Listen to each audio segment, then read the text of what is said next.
a lot of stuff that the Habs do is just kind of coursey stat padding. Yeah, this game is a prime example of the difference between these two teams. The Habs can look like they have control of the game, even though they didn't really look like that tonight, but just by the shot clock alone, it looks that way.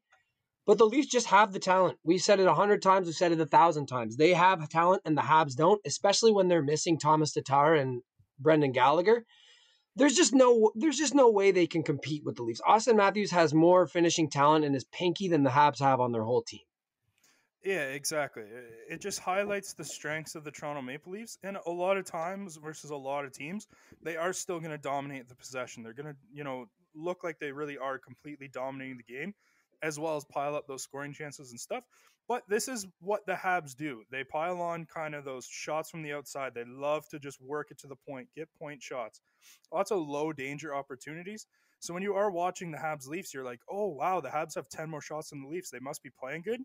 But this is where you need to actively be watching the games and kind of know what to look out for a little bit, like the Leafs containing everything to the outside. Like all that stuff just adds up to what makes these two teams one different, but also what makes the Leafs so good. Yeah, for sure. The Canadiens are who we thought they were. They are who they were last year. If you look at them last year, they were second in the league in expected goals for percentage at 54%. But where did they finish? They were a bottom 10 team in the league, and nobody was scared of them coming into the year. And the Leafs, they have that expected goals this year. They're still higher than the Habs as far as dominating games go and expected goals and things like that. But they have that coupled with finishing power. So if you look at the statistics this year, the Leafs are at 56% expected goals as a team, while the Habs, they've actually slumped down to 11th in the league at 54%. So if you're looking at that and then you couple that with the finishing talent that the Leafs have, it's no contest. I know we've said that we think the Habs are the scariest opponent for the Leafs, and I'd probably believe that because I don't think the Habs are this bad once they get Gallagher, they get Tatar back. But this is a series where the Leafs should be able to handle Montreal in 5 or 6 games as long as they don't get goalied. And again, that looks like an area where we actually may have the advantage. Yeah, I still think the Habs are kind of my least favorite playoff opponent in the first round for the Leafs. It'd be such a fun series if the Leafs win, just beating the Habs. It would just do so much for Leafs Twitter and stuff, and it'd be really, really fun to be a part of. It's just the Leafs versus Edmonton or Winnipeg, or you could throw Vancouver and Calgary. Vancouver and Calgary are just really bad hockey teams, so that's a different story. But especially Winnipeg and Edmonton. Winnipeg and Edmonton are just like the Costco version of the Leafs. They're built similar, where they have that kind of high end top 6 talent.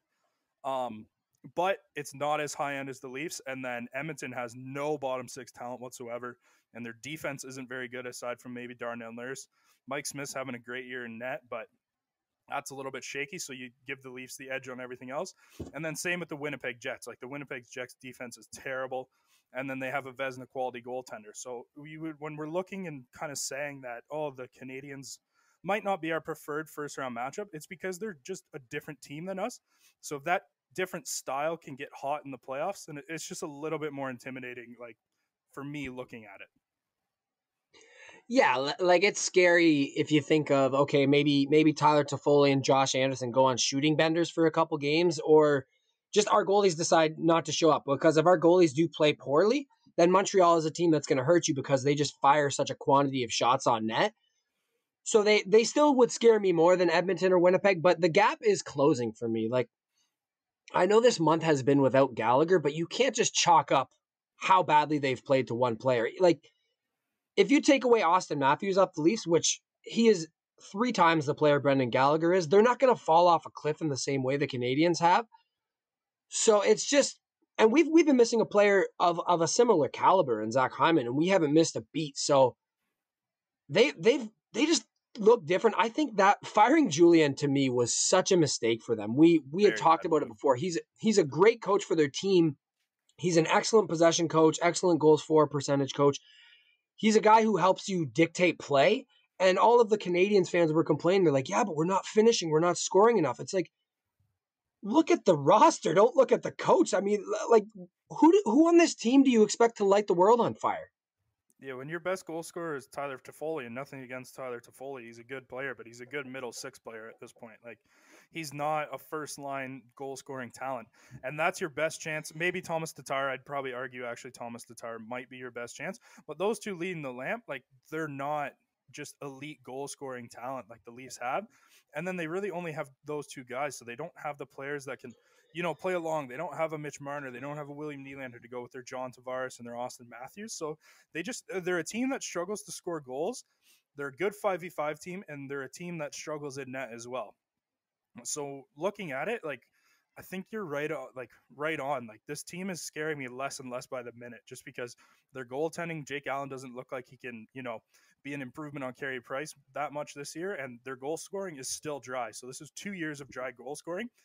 If you think that's just going to magically, turn around the playoffs, like, hey, hockey's a weird sport, it could happen, but you're certainly not betting on that after a 2-year sample size of them being bad at it. In years past, you would say, yeah, well, they have Carey Price, similarly to how Winnipeg has Hellebuck to cover their mistakes, but we've gone over it 100 times. Price is not who he was. He's rocking a 901 save percentage. You have Jake Allen at 913. Now, I remember after the Vancouver game, you had even mentioned when Campbell was playing so poorly, you were like, if Montreal is sitting there, they got to be excited about this series, which was an agreeable point from the perspective of, yeah, they could take advantage of some poor goaltending. But at this point, there's no way you could say you're more confident in Montreal's goaltending than you are in Toronto's going into a series. We have Campbell, who before this game had a 922 save percentage, and he stopped, I think, 29 of 30 shots tonight or something like that. So he's been excellent. The way he has rebounded has been probably my favorite development of the last 3 games. So if he's going to keep this up, I don't really see a reasonable path to victory for Montreal. Like, they're going to have Cole Caulfield turn their power play around, which he did nothing for that tonight.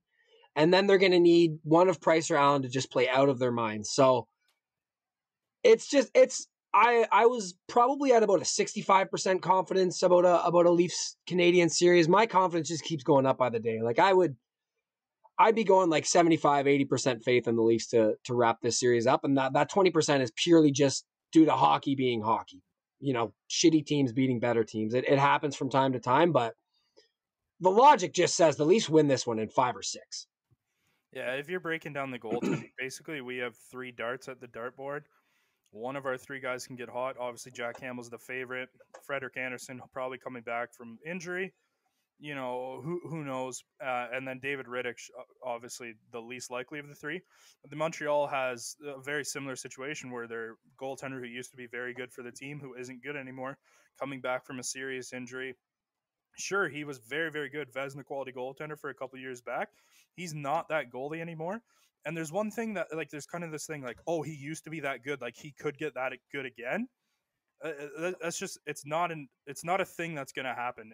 And if it does, it could happen to any goaltender. So Carey Price, being a former Vezina quality goaltender, doesn't scare me the way that maybe it does scare some people.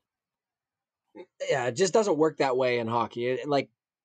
Hockey doesn't care if you were good 3 years ago. I know a lot of panelists will have you think because Carey Price was so good a while ago, that means he's more likely to turn it up for a playoff series. But if the reason he's not as good is because he doesn't have the athleticism, he's got injuries in his groin, and he just doesn't have that lateral movement, sure, he could all of a sudden catch fire for a couple of days, but he's no more likely than Jack Campbell. In fact, Jack Campbell is much more likely. We've seen it from him a lot more consistently over the last 2 years. So yeah, we're looking good, baby. Yeah, they're like my fear level is just diminished as the season goes down, and kind of looking into what the Habs were last year and looking at their goaltender, Jake Allen, not playing as well as he was at the beginning of the year. Like, sure, they're still a good 5v5 team, but even that's like taking a little bit of a step back. Their power play hasn't improved under their new coach. Like, everything that kind of worried me about the Habs is just like fizzling its way out. So honestly, Leafs in 5, and I'm very comfortable saying that.